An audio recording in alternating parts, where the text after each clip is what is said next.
What do you mean by that?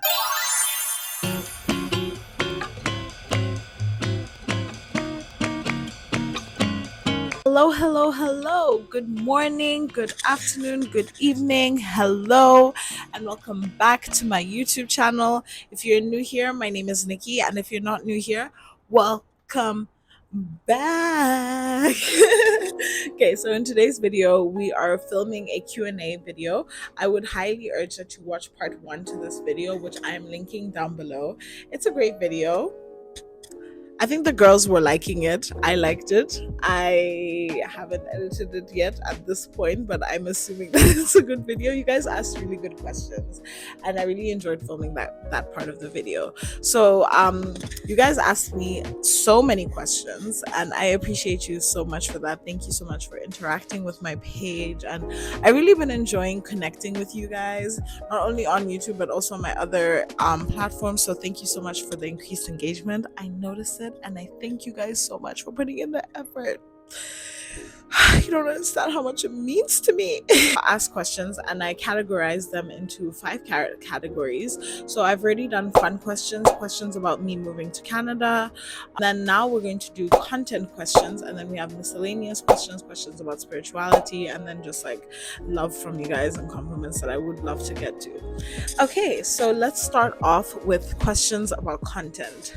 So I really enjoyed all of these questions because they inspired me to make more content. So a lot of them will be a start of an answer, and then I'll probably make a video about it in the future so I can give you an in-depth answer. Something you're super excited to get done before the end of 2024. Okay, so this one is very exciting for me. I am moving into a new apartment, and I will be furnishing my apartment for the first time. I've never like furnished anything or done like interior design.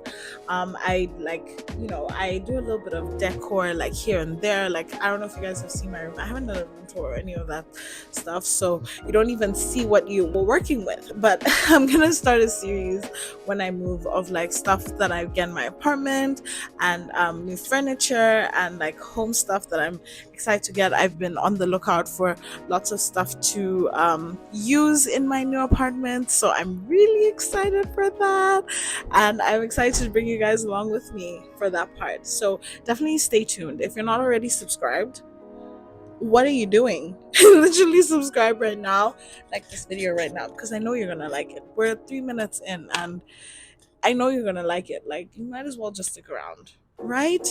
Right. Okay. Next question. Something you've been doing as a part of your routine recently that you've been enjoying. So I would say at the end of 2022, I implemented a lot of new things into my routine that really like propelled my life forward, and I feel like have propelled my habits. I read the book Atomic Habits. I would highly recommend that you read that book. With that book, it really changed my life. Like, and I've heard a lot of people say this, but that book, one of the best self-help books that I've ever read, that like really talks about how you can make practical ways of becoming 1% better every single day. And that's what I've been working on, and the change that I have seen in my life literally is incredible. So thank you, James Clear, for writing such a great book that is very, very applicable to your own life. Highly recommended. Go get that book right now, please, and thank you. Some of the routines that I've included in my life that I am absolutely loving. I go to the gym. So right now I lift 4 times a week, and I have one cardio day. So I basically go to the gym 5 times a week, or like I do something in the gym 5 times a week. And then I have this goal to have movement in my day every single day.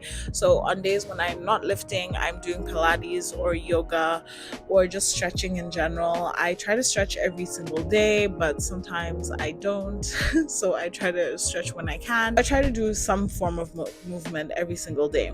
That has completely changed my life. I feel like my mood is better, like my skin has gotten so much better because of all the movement that I do. I feel happier, I feel more energetic. I was very, very, very, very, very lethargic at some point in my life when I was very down, and I wasn't doing any movement at that point, and implementing small movement in my life has absolutely transformed my mood. And yeah, I really appreciate what movement can do for anyone and for anyone's body. Okay, next question. What are your hot takes when it comes to the local versus diaspora wars? I love this question. Thank you much to who asked it. Such a great baddie asked it too. So thank you so much for dropping that question. I would say a hot take that I have, I definitely want to make a video about this. I would want to interview someone who's like a part of the diaspora, but I don't know who I want to interview for it yet. So that's why I haven't yet made the video, but that is definitely a video that I want to drop. But just like a little fun one that I have straight away in my mind is the like this is an extremely hot take, so please take it with a grain of salt. Everyone is entitled to their own opinion. I'm not saying mine is right, this is just my opinion.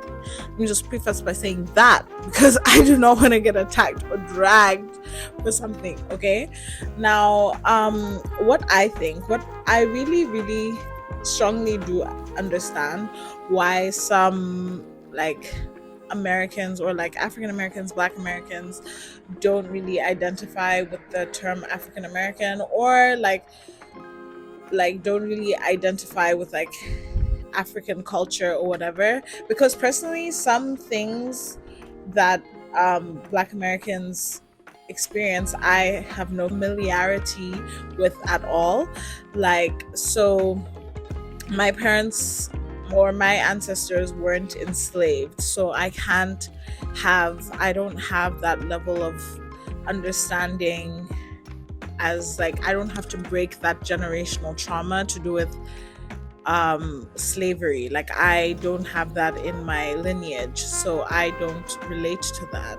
And like I totally understand how they don't relate to some parts of African culture, because although like their ancestors are from there, they've been like taken away from that, and obviously that's stuff that you have to unlearn and learn, that like yes, you are from Africa, but your history is a little bit different. So I feel like everyone's experience is kind of different, and it's okay. And like my experience, yes, the generational trauma that I have to face is like apartheid. Like my grandma was alive during apartheid. Stuff like colonialism and missionary type of trauma that has been instilled on like our generations in the African continent right now. Like, I think our traumas are different, and we do have different experiences, but that doesn't mean that we need to be divided.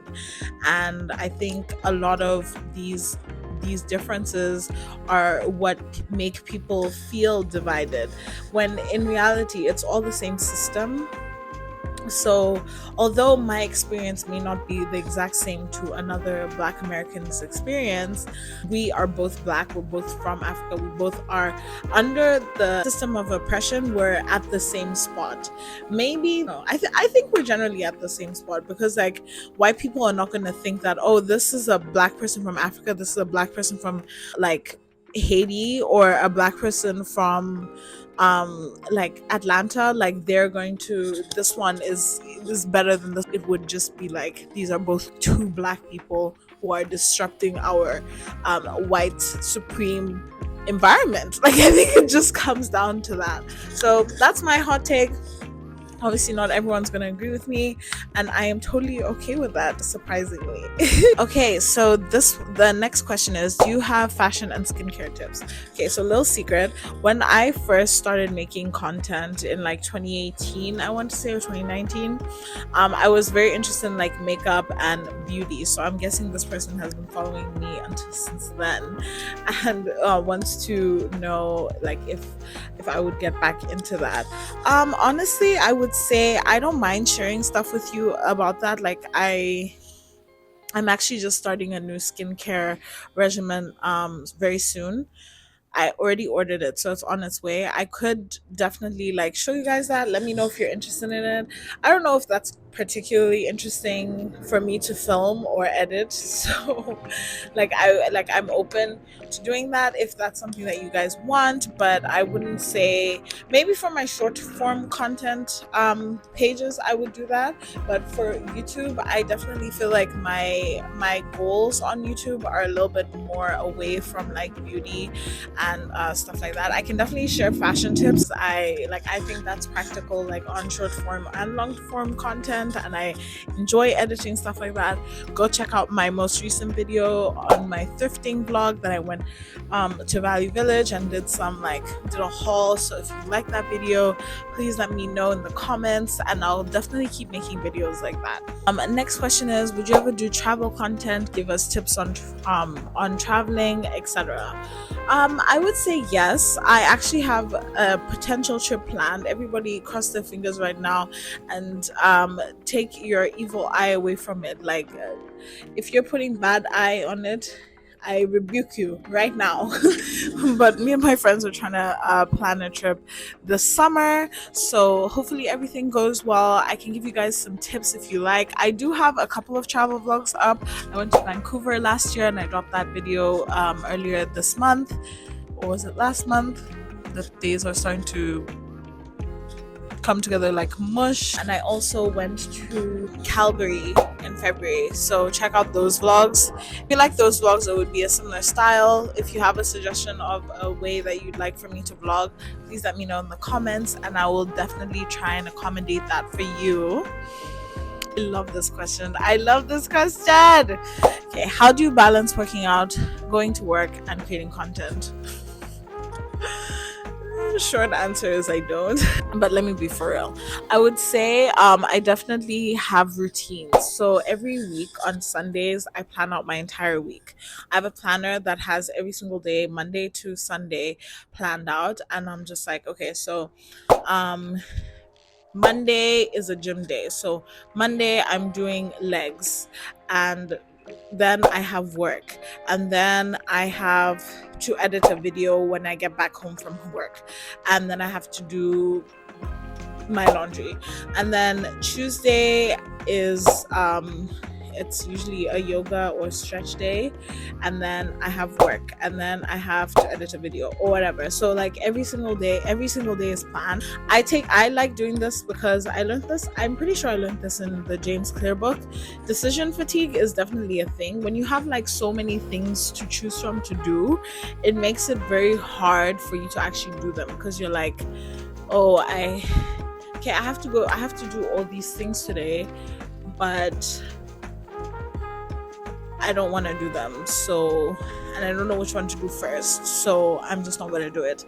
And I definitely have struggled with that a lot in the past, but definitely making a routine definitely helps you stay on track, because if you have a routine, it becomes second nature. Especially like to all my neuro spicy people out there, like if you're not a neurotypical person, I would say I'm like not neurotypical. I have ADHD, and I don't know, I feel like there are other stuff that I have symptoms for which are not neurotypical. So for me, routine is so important. Like I do the same thing every single week, because it helps my brain feel good, it helps me stay on task with what I have to get done, and it just helps me have a better quality of life. And that's how I fit in my content creation, working out, going to work. So I just follow that routine. I will be making a video on this soon. I am yet to show you guys what my workout routines look like. I'm still a little bit confused as to what kind of stuff you want to see. So if you have something specific you want to see to do with like me working out, please let me know in the comments. Please and thank you. Okay, so this is a really good question. What's the weirdest trend you've done? I think in 2021, everyone go back to the TikTok 2021. You will see plethora of trends that I tried that I just look at right now and I'm just like, now why on earth was I doing that? Why on earth was I doing Abby King Kong on the internet, on Beyonce's internet? Why am I doing all of that? Like, yeah, so I would say probably every trend that I tried in 2021. Like those dancing videos, like those videos where like you answer questions on the thingy, and then like those quarantine times were a mess. Like let's pretend that they didn't exist and let's move on. Next question. Favorite gym exercises. Okay, so you guys are interested in my gym content. Say less, say less. No, I just needed you guys to say that. But I'll definitely, oh, let me do thumbnail part 2. Okay, so next question. What are your favorite gym exercises? Okay, so for legs, I would say RDLs and hip thrusts. They just grow the booty like crazy. They grow the booty like crazy, and in this 2024, all we need are fat ass. Thank you. For back, I would say lat pull downs. I really do like lat pull downs, and yeah, that's kind of it. The rest I'm kind of like impartial to, and I do have a few that I hate. I really don't like Bulgarian split squats. I feel like that's like a common hate though, or reverse lunges. Those are not good either. Most unilateral exercises I don't really like. Like, you're telling me I just did 6 on one side and now I have to do 6 on the other side? Go to hell. I love this next question. How do you get through difficult gym days? I saw this an infographic and someone was talking about the difference between motivation and consistency. Even if I go to the gym and I have a very, very bad lift, like a terrible lift, which I've had quite a few bad lifts, the point is that I still made it. So even if I go and I like have a very shitty lift, the point that I made it, I think is really what it is. I think the infographic said something like what people think consistency is versus what it is, and it's like you think that going to the gym means that you give it 100% every single time you go, but what really consistency is like sometimes you're doing great, sometimes you're doing sometimes you're doing sometimes you're doing and it's okay, and like that's the point. It's the point that you're still going, so like you don't lose progress. Like, let's say you make gains today and then tomorrow you just maintain it, and then the next day you don't do great. It's okay, overall you're still getting 1% better. So that's kind of how I look at getting through difficult gym days. Into the next section, which is miscellaneous. These are just random questions. I didn't really know where to put them. Okay, so the first one is a very, very sweet question. Who's the best sister in the world? It's my sister Gabby. #slay. Thank you for asking that question because it will always be my slay.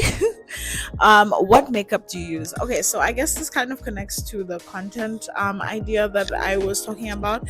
If you guys are interested in that type of thing, please let me know. I actually am due to restock a lot of my drugstore products. I actually am mostly a drugstore makeup girly. Like, a lot of my makeup I get is just from the drugstore.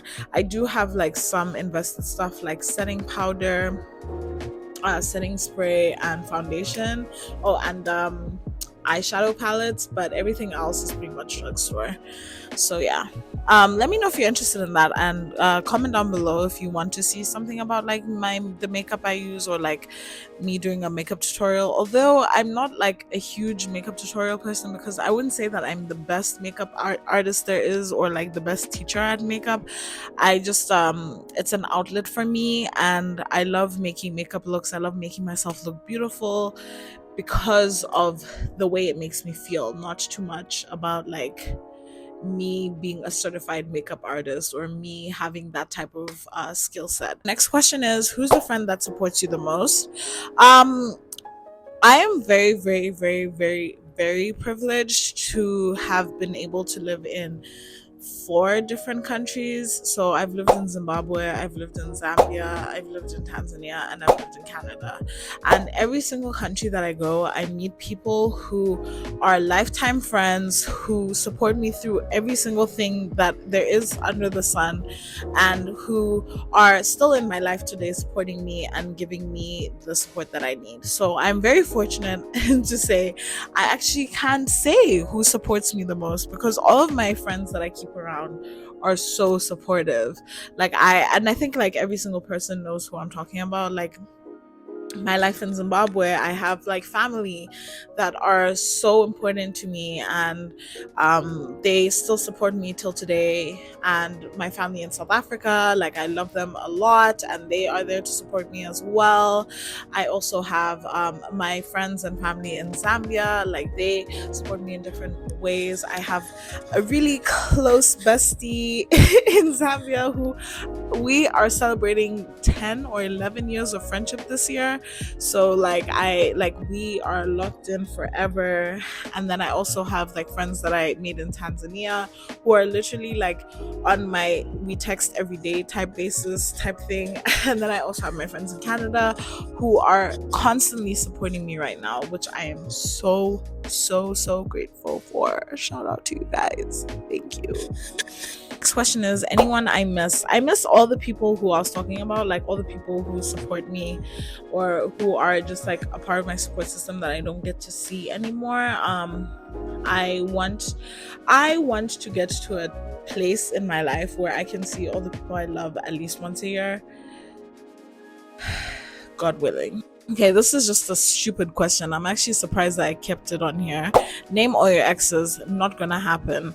I have a crush on you and I don't have the courage to tell you.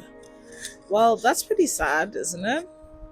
I don't know if this is actually like someone who was like being for real or just joking, but in general, I did kind of talk about my relationship life in the part 1. So if you're interested in that, you can go check that out. If you're interested in talking to someone who is very much in their single era, question mark. Yo, just be easy, okay? You don't have to be scared. Just be easy. Next question. When are you planning to come to South Africa? If I could come tomorrow, I would. And then the next question. Are you Khoisan? Okay, I had to actually Google what this word means. I'll put the definition over here.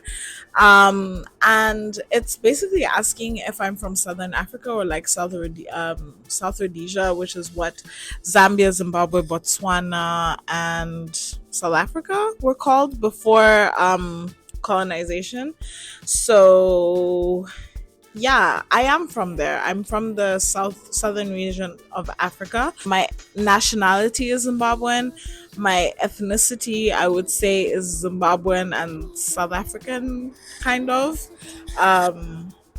Yeah, because my dad, his mom is South African. So yeah, there's that. And then the next question is so funny to me. Are you from Zimbabwe? If so, how? What do you mean by that? What do you mean by that? I don't know if it makes sense. I was born in Zimbabwe, but like, yeah, I do have like South African influence. Like my family is from there. A lot of my family is South African, and yeah, that's it. I was born in Zimbabwe in Harare. My mom is Shona and my dad was Ndebele. That's my ethnicity.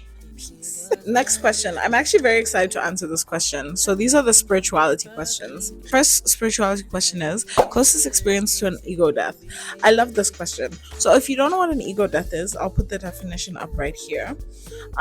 In simple language, an ego death really I'm reading this book by Eckhart Tolle called A New Earth, and he really explains how the ego works. Essentially, losing the ego, having an ego death, really brings you closer to who you are as a person, and like shedding old ideas that no longer serve you, and really just feeling connected to the universe and connected to God and connected to like humans in general. So I do much. And I would say the first time that I had been on a trip, I definitely experienced an ego death. I was very felt like all the everything in my life had led up to that exact moment, and that life was starting to become beautiful again, and life was starting to become like it was like the possibilities were endless. That was my closest experience to an ego death. I often have these moments like downloads or like moments where I feel like I am extremely close to God, extremely close to the universe, and yeah, like it's definitely enhanced by um or by other like even yeah, those are the times when I've experienced an ego death.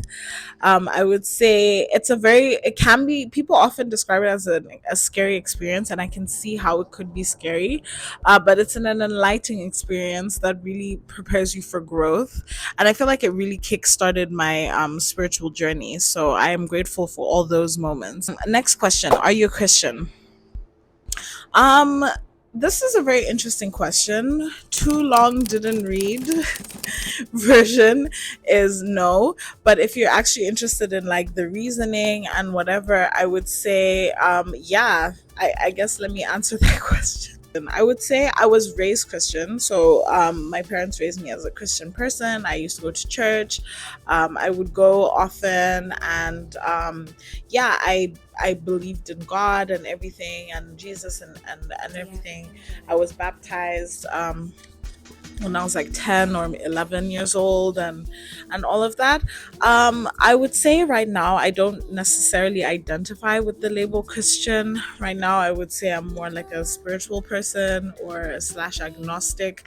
I believe in God. I just don't necessarily believe in some of the thoughts that are passed by a lot of like pastors right now, and a lot of people who do talk about God. I just don't identify with a lot of what is chosen to be spoken about. I would say I actually follow this Christian YouTuber named Cheesy Dur. I'll leave her channel in my description box, the video that I'm talking about, and she really talked about like how she understands why a lot of people don't really like, why some may be like pushed away from the church, just because of like the hurt that has happened. And I would say I resonate a lot with that idea, which is why I don't identify as Christian, but I do identify with a lot of the same principles. So like God, and God being the highest vibration of love.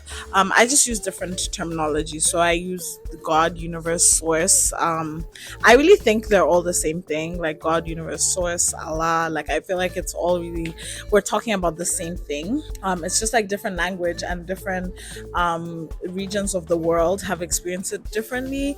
I think that religion was created to bring people together and like really create a sense of grounding, because I do find that my spirituality does ground me a lot. But I feel like people, like not the actual religion, just the people who deliver the religion, have really like messed it up. And that is the whole reason, the only reason why I don't identify as Christian anymore. Next question is, I put this under spirituality because I feel like this is a very funny question, and very haha to the person who left it. So the question is, are you still gay? I'm guessing this person has like known me for a very long time. So I would say this is a very personal thing to me, and I feel like me being vulnerable, I really hope that you take this as like me just being vulnerable, and you don't take it out of context or warp it into something evil, which it's not. So as a person, I guess first came out as pansexual, when, but only to like a couple of people, maybe one or two people, maybe three people. And then into my university I started to identify as bisexual. Right now I don't really identify, I would say maybe I'm fluid. I don't know, I feel like the label changes a lot for me, and in general I feel like sexuality is something that's pretty fluid and changes for everybody. So just to make it clear, I date both men and women. Right now I have been coincidentally dating actually just only men recently, and I would say like my here is a picture that I found online the other day, and it really like describes how sexuality is a spectrum. So you asking, are you still gay? It's kind of just like, I guess, I don't know. And this is how I identify. Like I would say, like there's a spectrum from man to woman. There's a spectrum of hetero to like homo. There's a spectrum for aromantic to romantic, and sexual asexual to hypersexual. Like there's a spectrum of all sorts for sexuality, and I feel like that's what I identify the most with. So I hope I answered your question. And the last part of this video was just like all the love. Thank you so much to everyone who left such kind comments on the question sticker. I got things like, love you. I love you too. That was my sister. Love you so much, Slay. And then just a reminder that you're awesome in every way. Thank you so much to whoever left that. Do you have any cousins, if anyone, who's your fave? I literally love all the people in my life. So of course I do have a lot of cousins. I have cousins in a few places around the world, and I love every single one of them because they're pretty fun. And I can't pick a favorite. And then I also got this comment, marry me. Marry me right now or I'm dying. I say marry me right now. Call me and say me I love you. Marry me right now or I'm dying. Marry me right now or I'm dying. Thank you so much to everyone who stuck around for the second part of questions. Thank you so much to everyone who left me a question. Thank you so much to everyone who subscribes to this channel, who likes my videos, who is a part of my community. I appreciate you guys so much. Yeah, thank you so much for watching this video, and I will see you guys in the next one. Bye. Spend some time.